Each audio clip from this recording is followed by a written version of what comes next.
आनंद प्रदत्वात् आनंद, आनंद देने के कारण आनंद आकाश, आकाश को ही क्या कह दिया, आनंद। और आनंद और आकाश दोनों किसके वाचक हो गए, ब्रह्म के। सचेतनो ब्रह्मात्मा एवं गम्यते, तो ये जो आकाश या आनंद शब्द जो कहा गया है उससे चेतन ब्रह्मात्मा को ही जानना चाहिए, न भूत आकाश। भूत आकाश का ग्रहण नहीं करना चाहिए, क्योंकि तस्य शून्य स्वरूपत्वात्, क्योंकि उसमें तो कोई आनंद आदि नहीं है, उसका तो भूताकाश का स्वरूप क्या है, शून्य, तो उसमें ये गुण नहीं है आनंद आदि, ये तो ब्रह्म में ही है। तथा च अन्यत्रपि, और ऐसे ही अन्यत्र भी वर्णन मिलता है, तो ये छांदोग्य का ही दे रहे हैं। सर्वाणि हैव इमानि भूतानि आकाशादेव समुत्पद्यन्ते आकाशम प्रत्यस्तम यन्ति आकाश ही एव एभ्यः जायान आकाशः परायणम। कह रहे हैं सर्वाणि हैव इमानि भूतानि, ये जितने भी भूत हैं, प्राणी हैं, वो आकाशाद एव समुत्पद्यन्ते, वो आकाश से ही उत्पन्न होते हैं। आकाशम प्रत्यस्तम, और आकाश में ही लय हो जाते हैं। तो आकाश का मतलब शून्य आकाश से थोड़ी पैदा होते हैं, शून्य आकाश तो खुद पैदा होता है, 5 भूतों में एक है ना वो। तो जैसे 4 भूत पैदा होते हैं, वैसे ही जो सांख्य की प्रक्रिया है उसमें 5 तन्मात्राओं से 5 भूत पैदा होते हैं, तो उससे तो सारे भूत पैदा नहीं हो सकते। तो यहाँ पर जो कहा कि उसी से सारे भूत पैदा होते हैं, सर्वाणी है व इमानी भूतानी आकाशादेव समुत्पद्यन्ते, उस आकाश से ही ये सब के सब प्राणी उत्पन्न होते हैं। तो ये आकाश कौन सा है, ब्रह्मात्मा। और आकाशम प्रत्यस्तम, और उसी आकाश में लीन हो जाते हैं, तो ये भी कौन सा आकाश है, ब्रह्म ही है। क्योंकि ये जो भूत आकाश है ये तो स्वयं उस ब्रह्म में लीन हो जाता है जब प्रलय होती है तो, और सारे प्राणी भी उसी में लीन हो जाते हैं। तो ये ब्रह्म का ही वर्णन है यहाँ पर।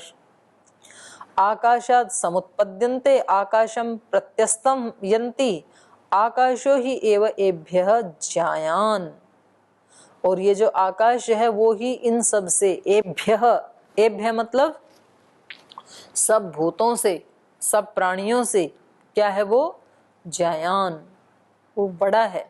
आकाशः परायणम, वो आकाश ही इन सब का परायण है, जिसमें ये गति आदि करते हैं।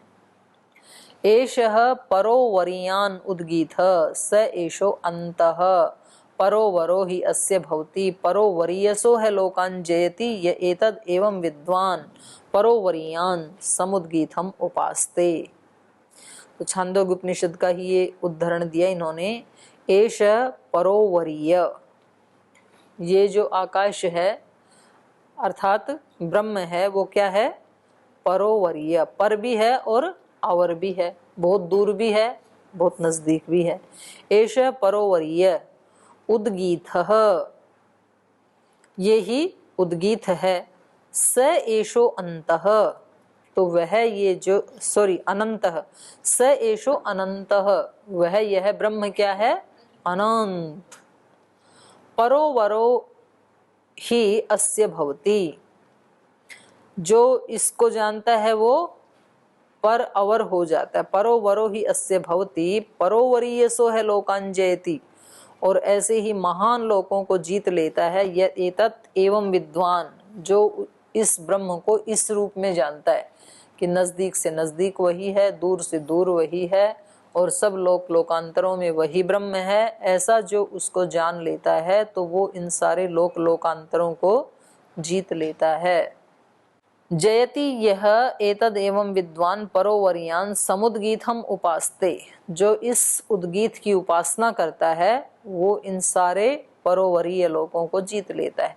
अत्रपि आकाशो ब्रह्मात्मा एवं मंतव्य, तो इस वर्णन में भी ये जो आकाश शब्द है ये क्या है, ब्रह्म का ही वाचक है। ब्रह्मात्मा एवं मंतव्य, ब्रह्म को ही मानना चाहिए। यतो ही, क्योंकि तस्य परोवरीय, क्योंकि वो ब्रह्म ही क्या है, परोवरीय है, पर है और अवर है। उद्गीतत्वम, और वो ही उद्गीतत्व है। उपास्यत्वम च, और वो ब्रह्म ही उपास्य है। और ये जीवात्मा उसका उपासक है।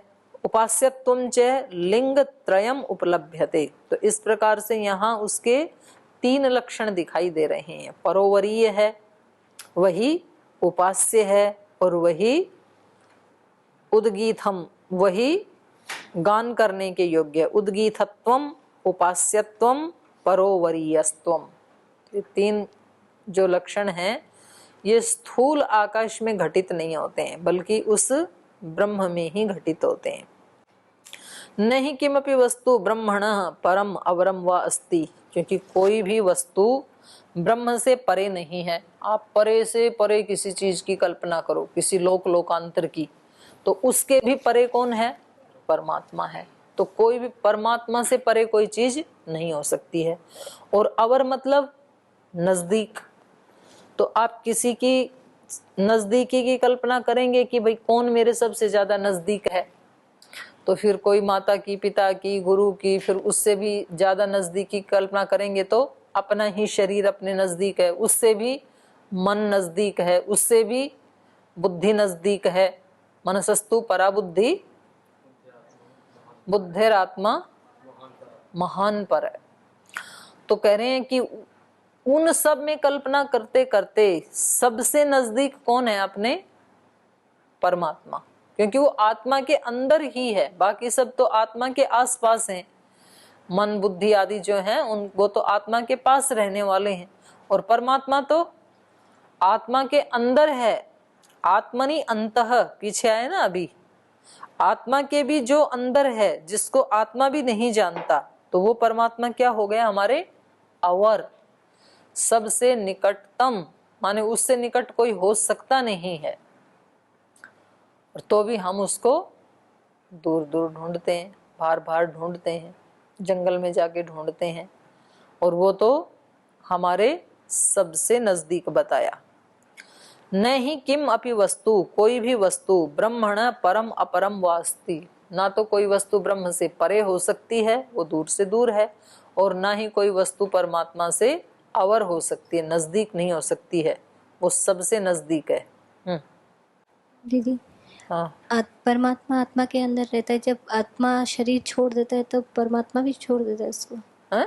जब आत्मा शरीर छोड़ देता है तो परमात्मा भी छोड़ देते हैं। फिर परमात्मा भी छोड़ देता है किसको? शरीर को बोल। परमात्मा तो है, सब जगह व्याप्त है, अभी भी शरीर में है, और शरीर नष्ट हो जाए तब भी वो है। मृत शरीर में भी, और क्या, सर्वत्र है, तो क्यों, सब जगह ही है फिर वो तो आगे देखो इसको। न ही किमपि वस्तु ब्रह्मण परम अपरम वास्ति उक्तम च, उसके बारे में श्वेताश्वतर उपनिषद में कहा, यस्मात् परम न अपरम अस्ति किंचित, उससे परे या उससे अपर अर्थात नजदीक कुछ भी नहीं है। उससे परे कुछ भी नहीं है और उससे नजदीक कुछ भी नहीं है। पहेली जैसे है ना, उससे परे कुछ नहीं है, माने वो सबसे परे है, और उससे नजदीक कुछ भी नहीं है, वो सबसे अपर है। तद दूरे तदु अंतिके, वो सबसे दूर है और वो सबसे नजदीक है। जब तक अज्ञान है तो वो सबसे दूर है, उसको ढूंढते हैं हम कहीं कहीं जाके, गंगोत्री में जाके, गुफा में जाके, दूर दूर जाते हैं।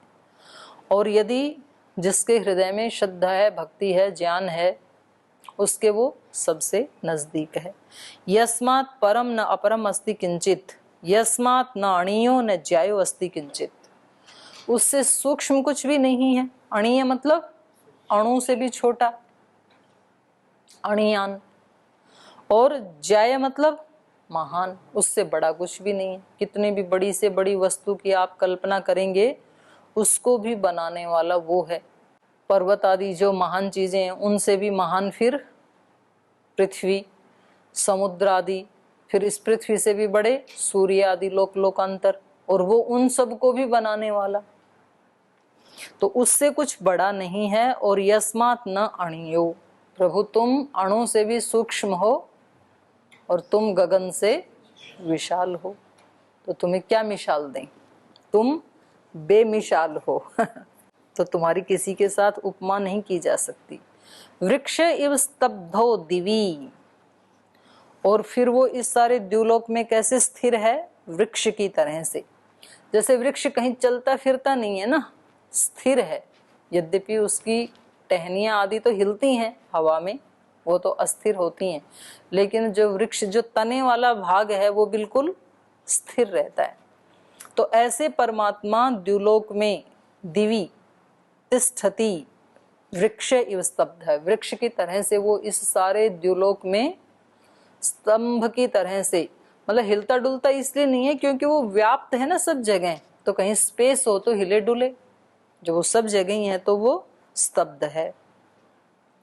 तिष्ठति एकः तेन इदं पूर्णम पुरुषेण सर्वम, उस इस पूर्ण पुरुष के द्वारा इदम सर्वम, ये सब कुछ तिष्ठति, ये सब कुछ ठहरा हुआ, उस पूर्ण पुरुष के द्वारा ही ये सब लोक लोकांतर ठहरे हुए हैं अपनी अपनी जगह। तो यहाँ पर ये जो उदाहरण है इसमें ये क्या दिखाना चाह रहे हैं, आकाश दिखाना चाह रहे हैं। ऊपर आया था ना, अत्रपि आकाशो ब्रह्मात्मा एवं मंतव्य, वो दिखाया इन्होंने। यस्मात् परम नापरम किंचित, यस्मात् नाणीयो न जायो अस्ति किंचित, वृक्षैव स्तब्धो दिवि तिष्ठति एकः तेन इदं पूर्णम पुरुषेण सर्वम, अत्र परो वरीयान पुरुषो ब्रह्मात्मा इति स्पष्टमेव। तो जो आकाश अपने आप में क्या है, दूर दूर तक फैला हुआ है, जो भूत आकाश, और वो क्या है, दूर से भी दूर है। तो इससे क्या पता लगा, उससे परे कुछ भी नहीं है। इसका मतलब यहाँ आकाश शब्द का अर्थ क्या है, ब्रह्मात्मा। यस्मात् परम नापरम अस्ति किंचित, यस्मात् न अणीयो न जायो अस्ति किंचित, वृक्ष इव स्तब्धो दिवि तिष्ठति एकः तेन इदं पूर्णं पुरुषेण सर्वम, अत्र परो वरीयान पुरुषो ब्रह्मात्मा इति स्पष्टमेव। ब्रह्म ही सर्वेभ्य परम, वो ब्रह्म ही क्या है, सबसे परे, क्योंकि परे की जब हम कल्पना करेंगे तो आकाश ही सबसे परे है। जब कोई व्यक्ति पृथ्वी से भी परे हो गया, चंद्र से भी, सूर्यलोक से भी, तो ये सब क्या है, आकाश में ही है ना सब, और वो परे से भी परे, उस आकाश से भी परे। तो इसका मतलब आकाश से भी परे है वो कौन हो गया, ब्रह्म हो गया। अथच आकाशादपि परम, तो इसका मतलब क्या है, आकाश से भी वो, अर्थात भूताकाश से भी जो परे है। उक्तम ही वेदे, ये वेद में भी कही है यही बात। क्या कहा वेद में, ऋग्वेद में, त्वमस्य पारे रजसो व्योमनः, त्वम हे ईश्वर, तुम अस्य व्योमनः पारे रजस, तुम इस व्योम से अर्थात आकाश से भी परे हो, तुम इस आकाश से भी परे हो। इसका मतलब यहाँ पर जो आकाश शब्द आया है वो ब्रह्म का वाचक है, इस भूत आकाश का नहीं, क्योंकि वो इससे भी परे है। व्योमन पारह आकाश से पारह, जो मंत्र में व्योमन शब्द आया है उस व्योमन का अर्थ क्या है, आकाशस्य पारे, उस आकाश से भी परे हो। अवरम अपि न ततो भिन्नम अन्यत् किंचित वस्तु भवितुम अर्हति, ब्रह्मैव केवलम सर्वावरम। अवर, अवर मतलब नजदीक, तो कह रहे हैं उससे भिन्न और कोई भी वस्तु अवर भी नहीं हो सकती है। न ततो भिन्नम अन्यत् किंचित वस्तु भवितुम अर्हति, ब्रह्मैव केवलम सर्व अवरम, सबसे नजदीक भी ब्रह्म ही है। उक्तम यथा, जैसे बृहदारण्यक में कहा, यह आत्मनि तिष्ठन आत्मनो अंतर, जो आत्मा में रहता हुआ भी आत्मा से भिन्न है। तो अब देखो आत्मा ही कितनी सूक्ष्म है, आत्मा का आकार क्या बताया शास्त्रों में, अति सूक्ष्म बताया, और उस सूक्ष्म के भी जो अंदर रहता है, तो जो जिसके अंदर रहेगा वो उससे सूक्ष्म होगा ना भाई। बड़ी प्लेट के अंदर ही तो छोटी प्लेट आ सकती है ना, तो जो खुद सूक्ष्म है उसके भी जो अंदर रहता है, तो इसका मतलब वो उससे भी सूक्ष्म है। तो परमात्मा क्या है, सूक्ष्म से सूक्ष्म और विशाल से भी विशाल है। तो जो आत्मा में रहता हुआ भी आत्मनि आत्मनः अंतरः, ब्रह्म तु खलु आत्मनि अपि विद्यते, वो ब्रह्म इस आत्मा में भी रहता है, माने इससे भी वो सूक्ष्म है। तस्मात् परोवरीयत्वम लिंगम अत्र आकाश ब्रह्मात्मा इति दर्शयति। तो इसलिए ऊपर जो उदाहरण दिया था परोवरीय त्वम लिंगम अत्र आकाश, यहाँ जो आकाश को परोवरीय कहा था तो वो आकाश कौन है?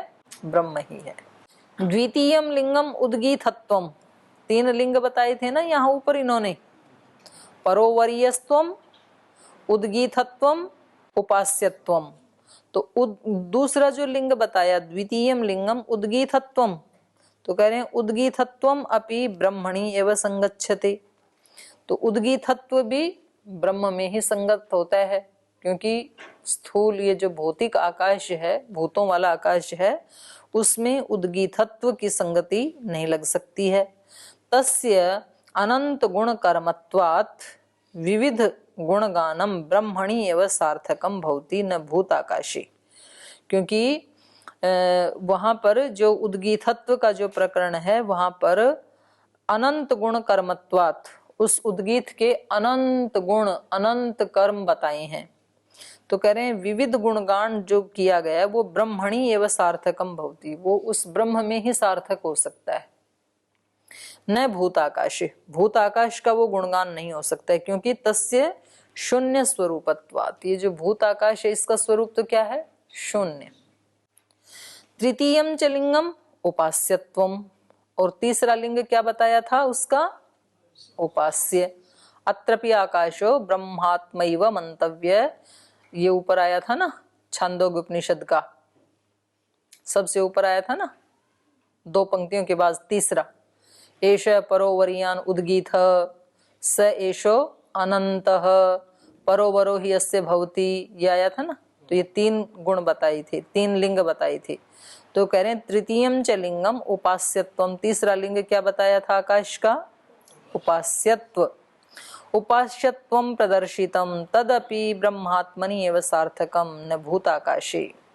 तो ये तीसरा जो लिंग है ये भी उस ब्रह्मात्मा में ही सार्थक होता है, क्योंकि उपास्य भी वो ब्रह्म ही हो सकता है, ये भौतिक आकाश किसी का उपास्य नहीं हो सकता है।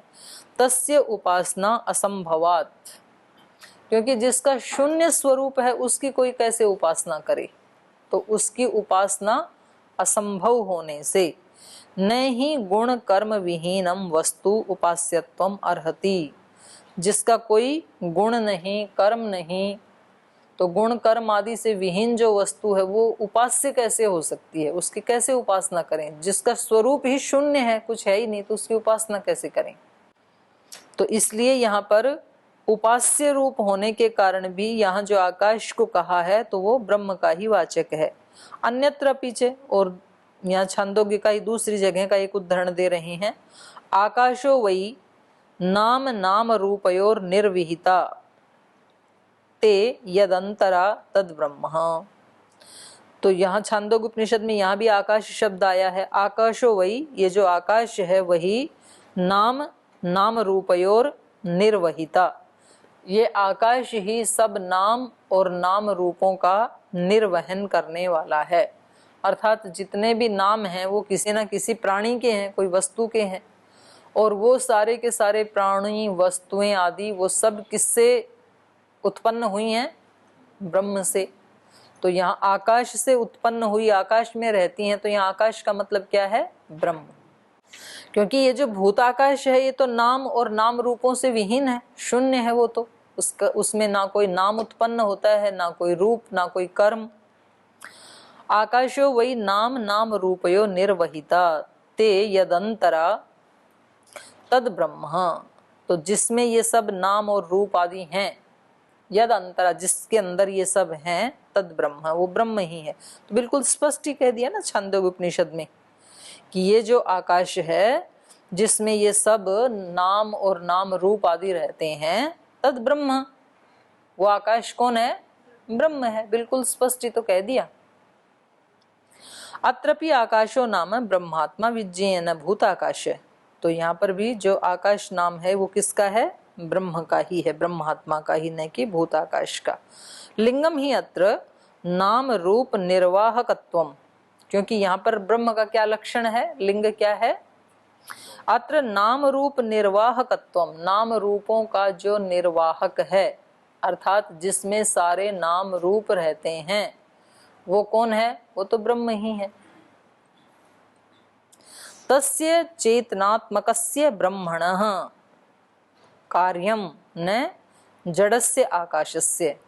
तो कह रहे हैं ये सारा जो नाम रूप आदि का निर्वाहकत्व है, ये चेतन आत्मकस्य ब्रह्मण है, ये जो चेतन स्वरूप जो ब्रह्म है उसी में ये संभव है, न कि जड़ आकाश का।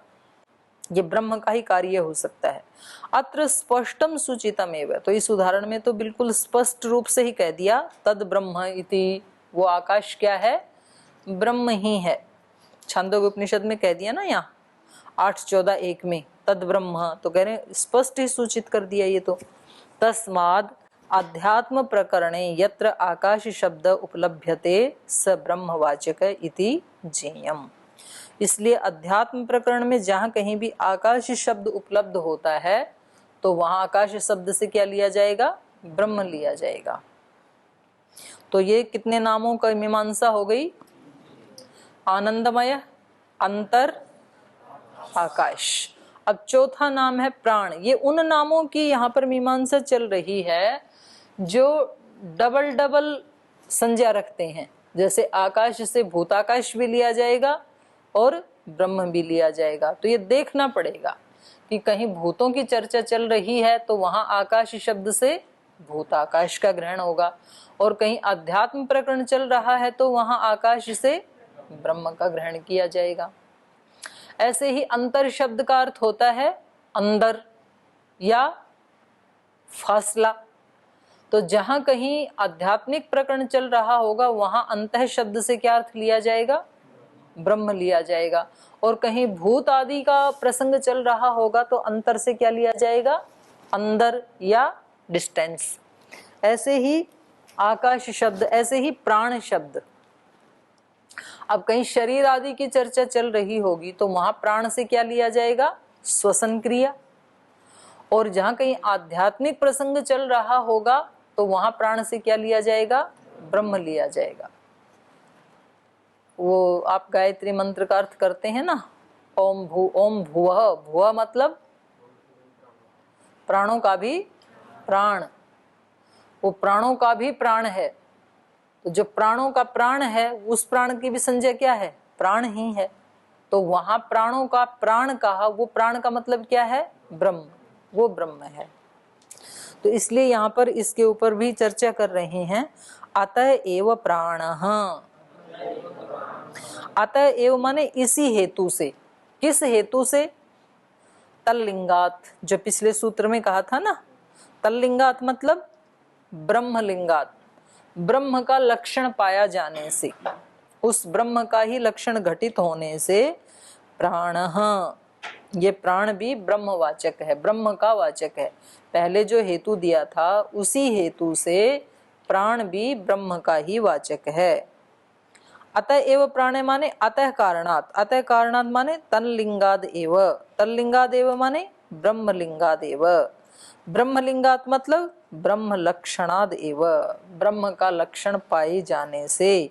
क्वचित अध्यात्म ग्रंथे प्राणो अपि ब्रह्मात्मा ज्ञातव्य, कहीं कहीं अध्यात्म ग्रंथों में प्राण भी ब्रह्मात्मा के रूप में ही जानना चाहिए। जैसे कि कठोपनिषद में कहा, यदिदम जगत सर्वम प्राण एजति निश्रितम। कह रहे हैं ये यद इदम सर्वम जगत, ये सारा जो जगत है ये प्राणे एजति निश्रितम, यद इदम निश्रितम सर्वम जगत, ये जो उस प्राण से निकला हुआ सारा जगत है ये प्राणे एजति, उस प्राण में ही गति कर रहा है, प्राण से ही निकला है निश्रितम और प्राण में ही गति कर रहा है। तो निकला किससे है? ब्रह्म से निकला है, और गति भी किस में कर रहा है? ब्रह्म में कर। तो यहाँ प्राण का अर्थ क्या है? क्योंकि यहाँ प्रसंग से ही पता लग रहा है ना, सर्वाणी है व इमानी भूतानि प्राणम एव अभिसंविशन्ति, प्राणम अभ्युजिह्यते, ये छांदोग्य उपनिषद में आया है। ये सभी के सब जो भूत हैं, प्राणी हैं, ये प्राणम एव अभिसंविशन्ति, प्राण में ही सब प्रवेश करते हैं, माने लय हो जाते हैं। जब प्रलय होती है तो ये सब के सब प्राणी किस में प्रवेश कर जाते हैं? प्राण में ही। तो यहाँ प्राण का मतलब क्या है? ब्रह्म ही है, क्योंकि सब प्राणी किस में प्रवेश करते हैं उस समय? ब्रह्म में। ये स्थूल प्राण तो रहता ही नहीं, जो हम श्वसन क्रिया को जो प्राण कहते हैं ये तो प्रलय अवस्था में रहता नहीं। तो सब के सब किस में प्रवेश करते हैं? ब्रह्म में। तो इसलिए यहाँ प्राण शब्द किसका वाचक है? ब्रह्म का। अत्र प्राण शब्देन ब्रह्मात्मा ग्राह्य लिंगम ही तत्र अत्र तस्य विद्यते, क्योंकि यहाँ पर उसी का लक्षण दिखाई दे रहा है। सर्व जगतो धारणम, सारे जगत का धारण करना, ये जो लक्षण है ये किसका है? परमात्मा का। सर्वभूत उत्पादन संहार कार्यम च, सब भूतों का उत्पादन करना और उनका संहार करना, ये लक्षण किसमें घटित होता है? ब्रह्म में होता है। स एव सर्वेषाम उत्पद्यमानानाम विनश्यमानानाम च आश्रय, वो ही उत्पन्न होने वालों का और नष्ट होने वालों का आश्रय है। तो ये 2 पंक्ति बची हैं, इसको कल पढ़ लेंगे। आज यहीं विराम लेते हैं। ओम